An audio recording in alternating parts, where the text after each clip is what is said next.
গতকালকে ছিল পবিত্র ঈদ উল ফিতর বাংলাদেশে। তো আমি শুনলাম যে প্রধানমন্ত্রী তারেক রহমান তিনি সাংবাদিক আনিস আলমগীরকে ফোন করে ঈদের শুভেচ্ছা জানিয়েছেন।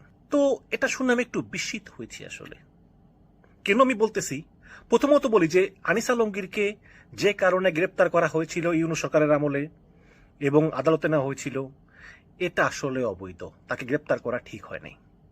কারণ একটা লোকের কথাবার্তা আপনার পছন্দ নাই হতে পারে, বাট তাকে এই কারণে গ্রেপ্তার করা যায় না। আমার কথা তো অনেকের পছন্দ হয় না, তাই বলে কি আমি গ্রেপ্তার হব? অবশ্যই হব না।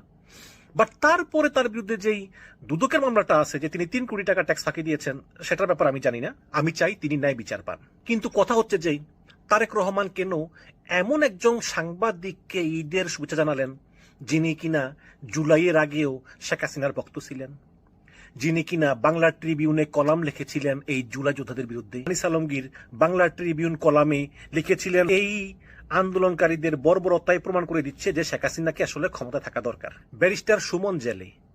এর কারণ হচ্ছে সুমন 4 আগস্ট একটা বক্তব্যে আন্দোলনকারীদের বিরুদ্ধে বক্তব্য দিয়েছিলেন। তো যদি এই কারণে স্বতন্ত্র এমপি হয়েও সুমন জেলে থাকে, তাহলে তো আনিস আলমগীরও জেলে থাকা উচিত, তাই না? আর যদি আনিস আলমগীর মুক্ত থাকে, তাহলে ব্যারিস্টার সুমনকেও ছেড়ে দিন।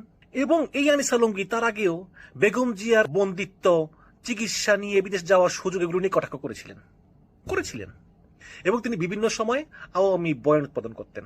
এখন তো বলবেন যে ভাই এগুলো করা কি অপরাধ?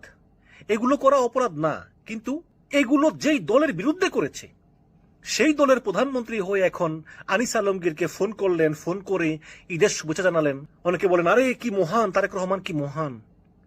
তিনি যারা তার বিরুদ্ধে ছিল তাদেরকেও ফোন করলেন, শুভেচ্ছা জানালেন, ভালো কথা জানালেন।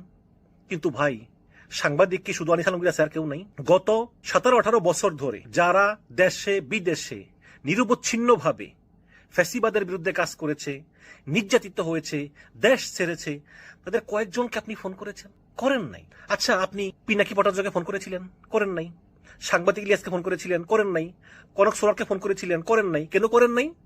আপনি বলবেন যে ভাই এরা গত 17 বছরে ফ্যাসিবাদের বিরুদ্ধে অনেক কথা বলেছে, কিন্তু এখন তারা বিএনপির বিরুদ্ধে কথা বলতেছে। তাহলে যেই আনিস আলমগীর গত 15-16 বছর ধরে এই বিএনপির বিরুদ্ধে কথা বলতেছিল, তাকে যদি আপনি ফোন করে ঈদ মোবারক বলতে পারেন, তাহলে সেই কনক সরোয়ার, সেই ইলিয়াস, সেই পিনাকি ভট্টাচার্য এরা কি দোষ করেছে? তারেক রহমানের সমস্যা হচ্ছে কি, উনি হীনমন্যতায় ভোগে।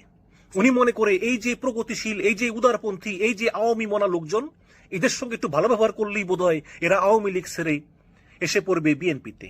কিন্তু তারেক রহমান বোঝে না যে এরা আসলে বিএনপি পক্ষে কথা বলে ঠেকায় পড়ে। যদি কোনোদিন আওয়ামী লীগ আবার সুবিধাজনক অবস্থায় আসে, তাহলে তারা